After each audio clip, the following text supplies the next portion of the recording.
روز بخیر، حالت چطوره؟ امروز میخوام در مورد 3 مرحله تمرین برای IELTS speaking بهت بگم که از این به بعد بدونی چطوری واسش تمرین کنی و همیشه این 3 مرحله رو رعایت کنی.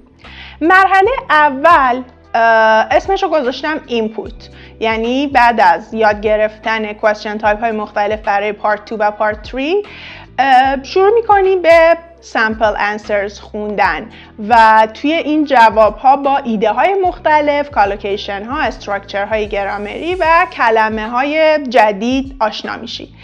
همونطور که از اسمش مشخصه، مرحله اینپوت دقیقاً واسه اینه که تو به خودت ایده بدی، یعنی سعی کنی واسه اون سوال یه عالمه اینفورمیشن جمع کنی. منظورم از یه عالمه این نیست که خودت رو با یه عالمه کلمه و کالوکیشن و استراکچر گیج کنی و ندونی از کدوم استفاده کنی. اتفاقا توی این مرحله سعی کن خیلی سلکتیو باشی، یعنی برای هر موضوع بین 3 تا 5 تا کالوکیشن واقعا کافیه که توی صحبت کردنت حتما ازشون استفاده کنی. پس توی مرحله اینپوت به خودت فرصت میدی که ایده های مختلف، کالوکیشن های مختلف، استراکچر های گرامری و روش های دیولوپمنت رو یاد بگیری و تمرین کنی که احتمالاً خیلی توی این مرحله خوبی و مرحله‌ایه که من دیدم اکثراً انجامش میدن.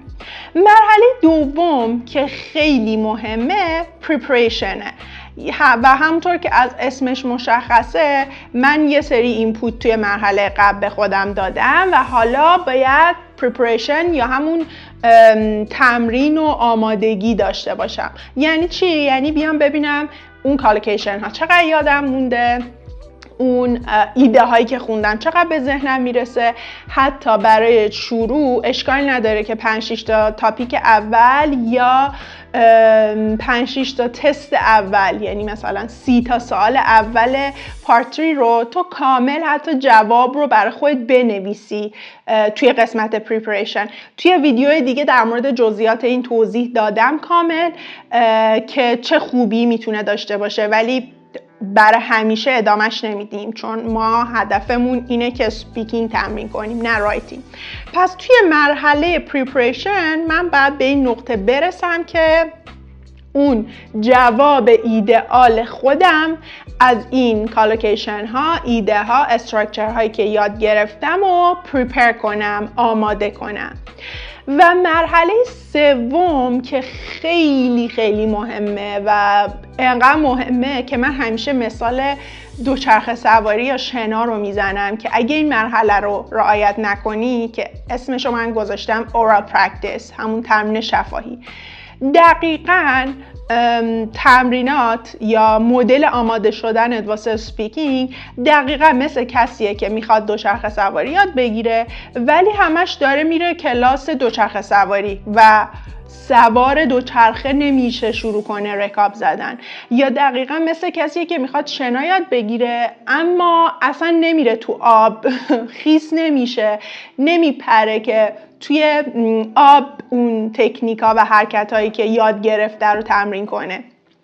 و این مرحله مهمیه که من زیاد میبینم انجامش نمیدن، برای اینکه عموماً وقت و انرژی اولیتون رو صرف این میکنین که کلمه جدید پیدا کنین، کالکیشن جدید پیدا کنین و یه جواب بنویسین و دقیقاً اون نقطه که باید تمرین اصلی شروع شه، یعنی اون مرحله سومه که خیلی مهمه که اینو تبدیل کنی به اورال پرکتیس. اونجا دیگه استاپ میکنی و فکر میکنی اسپیکینگ فقط اینه که برای یه سری سوال بری کلمه یا کالکیشن پیدا کنی و خودت جوابتو پریپر کنی.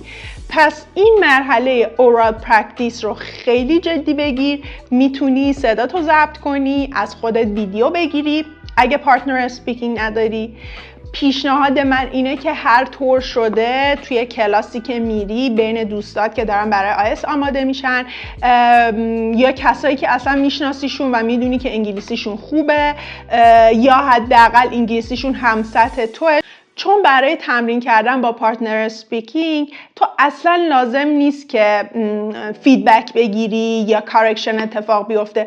تو فقط یه نفر رو لازم داری که شروع کنی باهاش تعامل داشتن و اون باعث شه که تو همش از این ایده ها، کالوکیشن ها، اصطلاحاتی که یاد گرفتی استفاده کنی. و در نهایت بعد از اینکه روی این قسمت هم خوب وقت گذاشتی میتونی کلاس شرکت کنی، معلم بگیری و کارکشن سپیکینگ داشته باشی، یعنی فیدبک بگیری که بدونی برای مراحل بعدی رو کدوم قسمت باید وقت بذاری یا بدونی که نقطه ضعف اصلی توی سپیکینگ کدومه.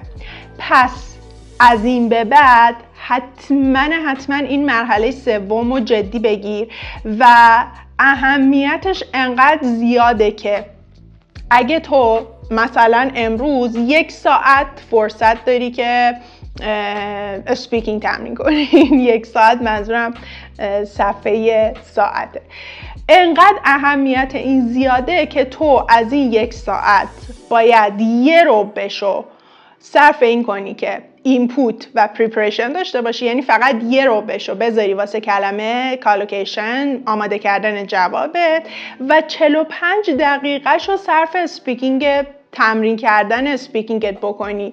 و این اون روشیه که هم خیلی بهت کمک میکنه که فلوئنت شی، اعتماد به نفست بره بالاتر و این اون مرحله‌ایه که تو دقیقا مثل کسی که شروع میکنه دوچرخه سواری یا شروع میکنه شنا کردن اصلا اشکالات اسپیکینگ تو متوجه میشی کلمه ها یادت میره، کالوکیشن ها یادت میره، زیاد خوب نمیتونی توضیح بدی، ریپرونانسیشن باید وقت بذاری. واسه همین میگم که این مرحله سوم یعنی اورال پرکتیس رو خیلی جدی بگیر. با مثال هم برای توضیح دادم که باید 3 برابر اون 2 تا مرحله قبل یعنی اینپوت و پریپریشن واسش وقت بذاری و مطمئن باش که اگه 1 ماه این تمرین کردن 3 مرحله رو ادامه بدی خودت باورت نمیشه که چقدر توی اسپیکینگ پیشرفت میکنی.